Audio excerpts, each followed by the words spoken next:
Assalamualaikum warahmatullahi wabarakatuh. Perkenalkan, nama saya Aruf Pramana Bahari dengan NIM 3035 dari Teori Bahasa dan Otomata kelas B. Jadi di sini saya akan mempresentasikan hasil resum saya tentang mesin Turing. Oke, di sini di mesin Turing itu sebelumnya apa sih definisi paling mendasar dari sebuah komputer? Semisal ada masa sebelum ada laptop atau smartphone canggih seperti sekarang. Pada tahun 1936, seorang matematikawan yang bernama Alan Turing itu sudah merumuskan jawabannya lebih dahulu sebelum barang-barang itu muncul. Jadi dalam video presentasi ini saya akan membahas tentang mesin Turing atau sebuah model teoritis yang menjadi fondasi dari semua komputer modern yang kita gunakan saat ini.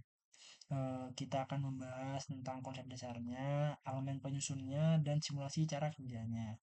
Jadi untuk bagian pertama dari mesin Turing ini adalah konsep dasar. Jadi kita masuk langsung saja, kita masuk ke konsep dasar.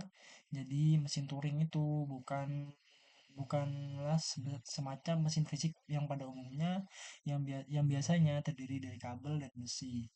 Ia adalah sebuah model logika abstrak.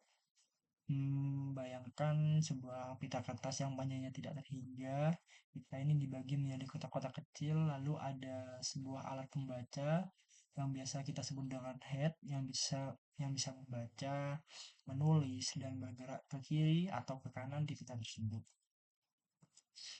Inti konsep sederhananya itu mesin ini bekerja berdasarkan aturan yang sangat kaku. Ia membaca simbol, mengubah status internalnya, lalu memutuskan mau geser kemana. Walaupun terdengar sederhana, Crunch Turing tesis menyatakan bahwa logika sederhana ini mampu menyelesaikan perhitungan algoritma sekompleks apapun. Inilah cikal bakal pemisahan antara hardware dan software. Selanjutnya di sini ada elemen mesin Turing. Jadi di sini elemen mesin Turing itu di elemen mesin Turing itu misal ada rumus visual eh, M sama dengan Q sigma R, terus ada Q0, Q accept, dan Q reject dengan keterangan teks. Jadi secara akademis dan formal mesin Turing didefinisikan sebagai 7 tupel. Jadi 7 tupel itu memiliki arti yang berbeda-beda. Pertama ada tuple pertama yaitu Q atau himpunan state. Jadi ini sebuah kumpulan kondisi internal mesin ibarat ingatan sesaat mesin. Selanjutnya ada sigma input alphabet. Ini simbol yang boleh kita masukkan sebagai input awal, misal ada angka 0 dan 1.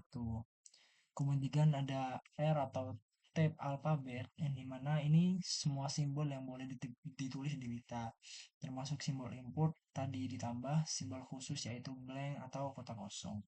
Yang paling penting adalah fungsi transisi. Ini adalah sebuah otak atau programnya yang isinya itu aturan kalau baca A harusnya ngapain, kalau baca B itu harusnya ngapain. Selanjutnya yang terakhir itu ada 3 status khusus seperti state awal yaitu Q0, Q accept yang dimana jika mesin selesai dan menerima input, serta Q reject atau jika input ditolak.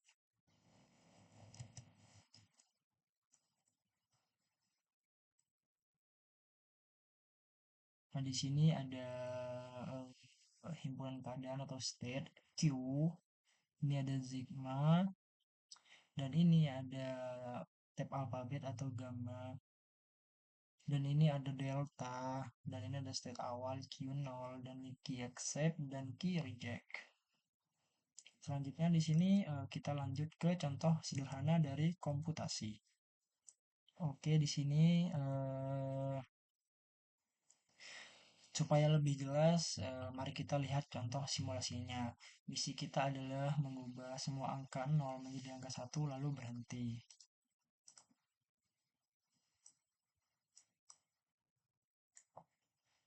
Nah, jadi kondisi awal itu kan kita berisi 0 dan 0. head ada di posisi paling kiri, mesin ada di state awal yaitu Q 0. Jadi langkah pertama atau langkah satu adalah mesin membacakan 0 sesuai aturan fungsi transisi. Mesin diperintahkan untuk menimpa 0 menjadi 1, lalu geser ke kanan. Sekarang kita berubah jadi 1, 0. Selanjutnya langkah kedua itu di posisi baru, mesin membaca angka 0 lagi, aturannya masih sama, ubah jadi 1, geser ke kanan, sekarang kita menjadi 1, 1.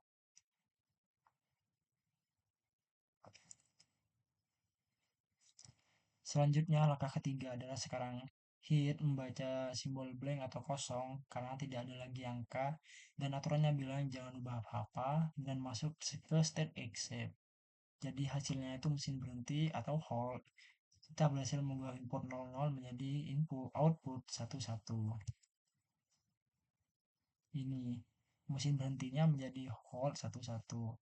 Kondisi kita baru kan 10, 11, 11, dan ini yang kosong ini inputan blank.